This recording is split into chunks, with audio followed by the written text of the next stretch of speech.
Seven, six, five, four, three, two, one. You'll never have the sacred stone.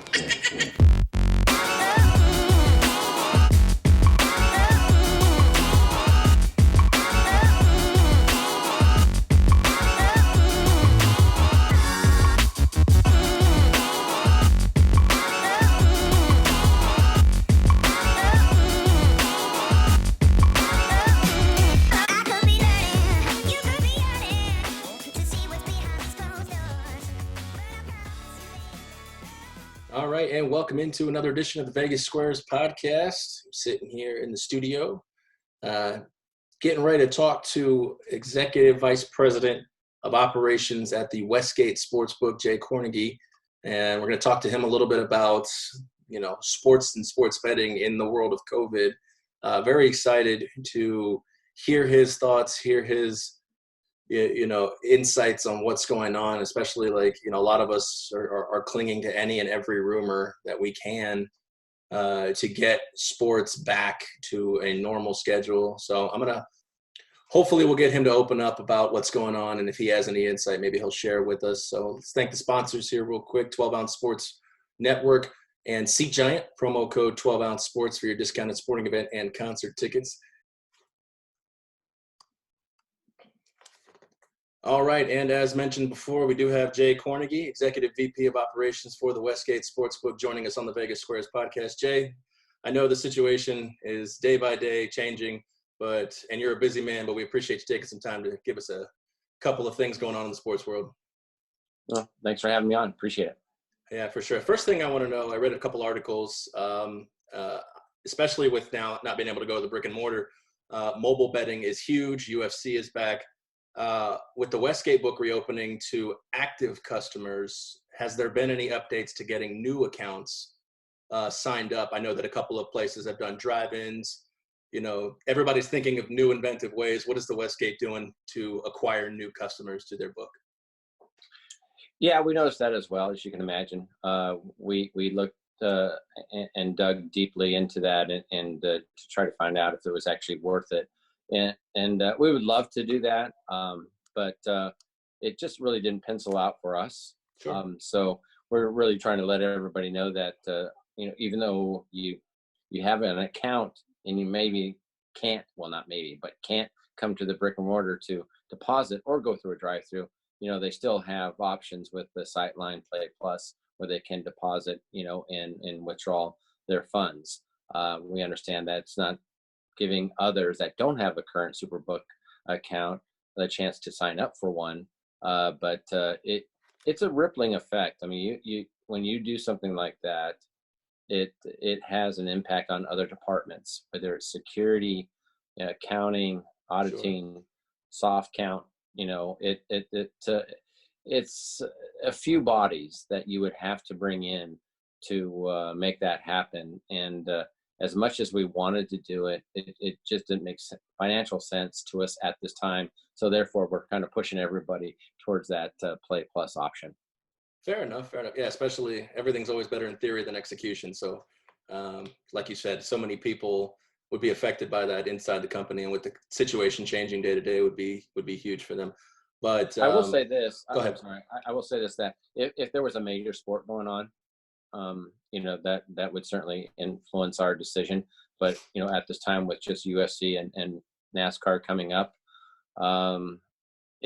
that was certainly a factor. But if one of the major sports, let's say baseball, was going to start, there's no doubt that we would have, installed and executed something like that.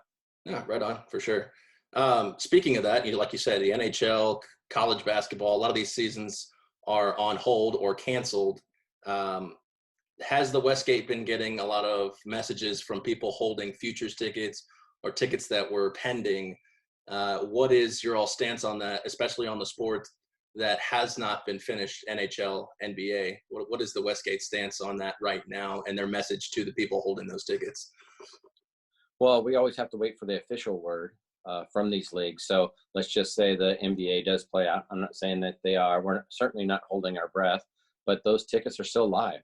Those NHL tickets are still live until we get the official word. Now, we know, for example, college basketball was not going to crown a champion. So So therefore, we refunded all those wagers. But it's we just play it by ear. Once we get the official word, we'll react accordingly. And you mentioned baseball, which has confirmed that they are going to be starting up here, hopefully really soon. But we don't know if they're going to have a full season, if they're going to have a shortened season. How does something like that affect, you and your team in determining futures? Because I know there's futures available right now, but depending on how long this season could go, whether it's an 80 game, 120, et cetera. How does that affect your all's handling of the odds, such as the futures bets, et cetera? Well, our disclaimers for baseball and everything's a little different, but for baseball, it's really all bets were action as long as they crown a champion. Okay. Obviously, if we get the official word from Major League Baseball they are not going to play this season out, then we'll refund accordingly, and that's kind of how we're treating all of this. It really, none of us, and let's go back a little bit. With our policy and what we're doing, it's been really, people have been very understanding. I'm actually very surprised that people understand the situation, and those that are getting refund, they can send it in for payment, but we cannot process those pay-by-mail tickets until the governor lifts the mandate of no gaming activity. Now, people go, well, what about the mobile? And I said, well, that's the one exception. They will allow us to run the mobile, but they will not allow us to do any other gaming activity outside that mobile option. So we're just gonna, we're not looking. We're looking to play by the rules, and we're trying to accommodate our players, and we certainly have been answering a lot of questions. I get answers on Twitter or questions on Twitter daily, and I get some emails. I get some phone calls. So we're here answering those, but we'll get a couple a day. People asking, what's the status of their tickets, and they seem to be very satisfied with our answers. That's great to hear. Like you said, it could create chaos, especially in such an unprecedented situation. We're all learning as we go, yourself included. So hopefully Governor Sisolak will hopefully lift that order and we can get back to operations smoothly as possible. The NFL seems to be the one that is not obviously concerned about this time period because it's not their season. But for you guys, the futures market, if the season isn't played, well, let's take that out of is the action in the futures market lower now because people are worried about the season not playing? I don't know if that's something you can, calculate, but, NFL is obviously the most widely popular bet, but, right now it could be something that people are pausing on. Yeah, and that's understandable. But one of the reasons why we reopened our mobile app was because the NFL was going to release the schedules. And as soon as they, did that, we actually had a lot of homework that we've been doing over the last couple of months. And I should say my team has been doing a tremendous amount of work at home, preparing for a lot of different scenarios and including the NFL. So once they released the schedules, we posted a lot of different NFL seasonal props. One of the disclaimers, the main disclaimer that everybody should know about, and sometimes I think this is just absurd that that we actually agreed to do this, but the season must be played out before August of 2021. So we gave it quite a window. So yes, you did. Yeah, and we wanted to make sure everybody, understood that, and I think that as far as I know, the reaction to that as well has been very positive. But we posted all the over under season wins, division. Now, of course, those have another disclaimer that they must play the entire season, no matter when they play it, but they must play the 16 games for the division and over under season wins, and certainly some of the other propositions. But as far as the conference or the Super Bowl, as long as they play it and crown a champion before August 2021, they have action. Yeah, well, there you go. Yeah, especially something that's very customer friendly and giving them such a buffer time period to finish this season. Definitely looks good. Speaking of the NFL, when setting your lines, there's been talks of potentially limited to no fans in the stadium. Now, places like Seattle, Kansas City, home field advantage is huge. How does that factor into setting the lines if it is that we have a limited to no fan season? Yeah, it's been hotly debated in our little circle of odds makers. Some think it's worth nothing at all, and some think it's worth 2 points.